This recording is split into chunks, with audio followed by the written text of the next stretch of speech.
Hi guys, it's B Champ here, and I just got done with INO2 a couple days ago. That's Illinois Nerf Outing 2, and it was great fun. And I'm going to show you a couple blasters that I used or that I got.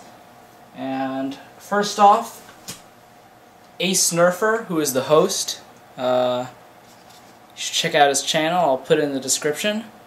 He made me this lock and load as a trade for my very first rainbow pump, actually. I gave that to him a very long time ago, and in return he made me one of his L&Ls. And it is excellent. I mean, this blaster wooden handle, which you don't see very often in L&Ls because of this extension spring that goes down, but he found a way to bore a hole down there and hold the extension spring in there, which is very awesome. I can tell you that the wood grip is extremely comfortable and better than my polycarbonate L&L. That has a polycarbonate grip for sure. And after I opened it up a little bit and replaced the spring, he had a K25. I had one of my K45s in there, and it has pre-compression, and now it gets full compression right there, as you can see. And I'm going to shoot a dart out.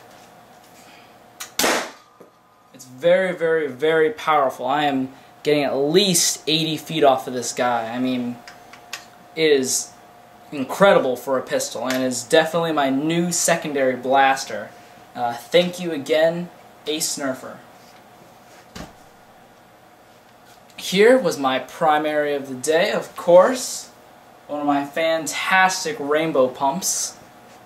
Here's a close-up. You can tell the paint job is a little bit war-torn, especially in the trunk of my car with a bunch of other guns. A lot of the paint got scratched up, like you can see here. Especially the pump slide, and I have a story about that. I actually tightened down this stock with the top two screws here without putting in the spacer. I just forgot about the spacer for whatever reason and tightened it down too much. So as you can see up here, the paint got some chips in it, but we decided at INO that it was actually gave it a little bit of character. And of course, this new stock added a little 45-degree elbow, and now it's extremely comfortable. Anything else to note would be Y pump grip. This Y pump grip was not fun to do. You can see how it is a 1.5-inch Y, so it attaches to the 1.5-inch PVC pump slide, but it goes down, and actually the inner diameter here did not slide over my plunger tube, so it wouldn't be able to be a pump action grip, and I had to spend over 2 hours hand sanding it down and using what I could when I could reach in my Dremel, but I couldn't always get in there and do it very nicely, so a lot of it was hand sanding, and it was, honestly, I'm not sure if I'm going to do it for my next designs. Next thing to note is here I got a cap off of a bottle. It was actually a 1-liter sparkling water from Trader Joe's. I just took the cap off, super glued it on, and very easy to load a hopper. This is a 6-dart clear hopper, as you can see. This is a 14 or 15-inch barrel, I can't remember. I'm still playing around with barrel length, but this is just what I had on hand, and it works very well. Anyone that was at INO can tell you that this competed up there with the best. Right up there with Sox fans' pump bow. So anyway, here's a quick firing test.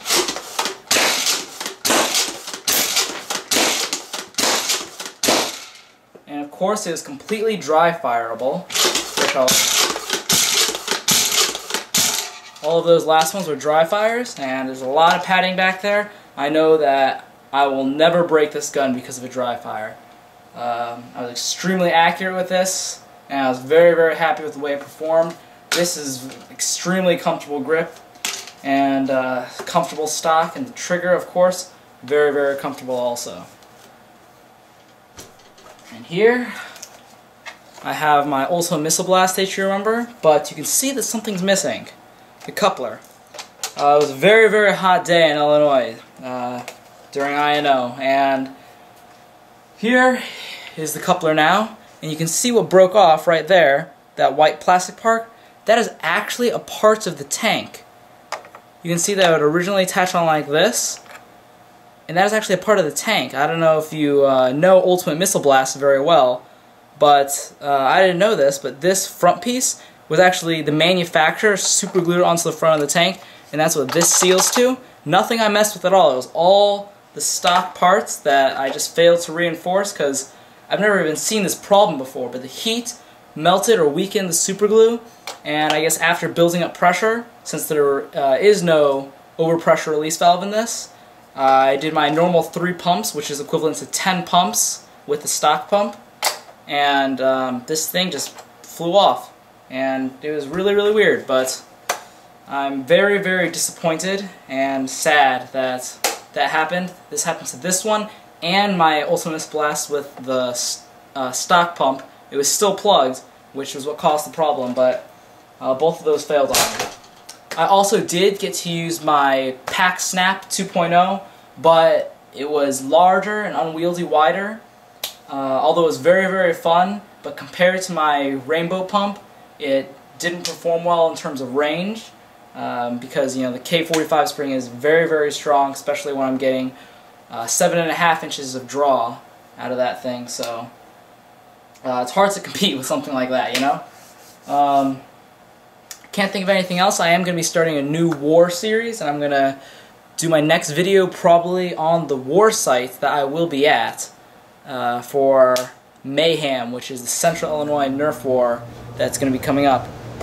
Thank you guys for watching, and thank you to AC Nerf Shop for uploading my original Rainbow Pump review video. I've been getting a lot of subscribers, so thank you all of my new subscribers. If you have any suggestions for my channel, things you want to see, homemades you want to see, if you want to contact me about contracting to build a Rainbow Pump, that's usually my signature blaster. But I can build a lot of things too. I've been in the business for quite some time. Anyhow, thank you to all my new subscribers. Thank you to AC Nerf Shop again, and I will see you next time.